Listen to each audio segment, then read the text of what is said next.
বঙ্গ সফরে নরেন্দ্র মোদী আসতে পারেন আগামী 7ই মার্চ। বারাসাতে প্রধানমন্ত্রী নরেন্দ্র মোদীর সভা হতে পারে। উত্তর 24 পরগনা বিজেপি মহিলা মোর্চার এই সমাবেশের তোড়জোড় শুরু করেছে বলে জানতে পারা যাচ্ছে। সন্দেশখালী ইস্যুকে সামনে রেখে এই সভার প্রস্তাব বঙ্গ বিজেপির, এবং সেই প্রস্তাবে রাজি হলেও এখনো পর্যন্ত চূড়ান্ত সম্মতি দেয়নি প্রধানমন্ত্রীর দপ্তর, এমনটাই খবর পাওয়া যাচ্ছে সূত্র মারফত। আমরা জানবো এই বিষয়ে আরো। রাজীব চক্রবর্তী আমাদের প্রতিনিধি রয়েছেন আমাদের সঙ্গে। রাজীব, কি জানা যাচ্ছে এই বিষয়ে?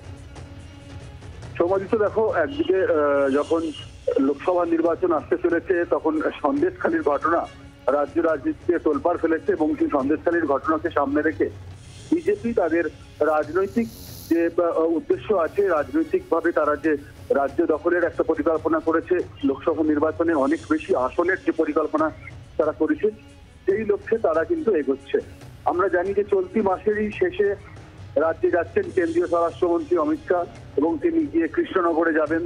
তিনি কলকাতায় দলের নেতাদের সঙ্গে বৈঠক করবেন এবং একটা রণকৌশলের কথা হবে, রণকৌশল তৈরি হবে রাজ্যের জন্য পৃথকভাবে। আর এরই মধ্যে একটি সম্ভাবনা তৈরি হয়েছে প্রধানমন্ত্রী নরেন্দ্র মোদী 7 তারিখ অর্থাৎ 7ই মার্চ তার রাজ্যে যাওয়ার।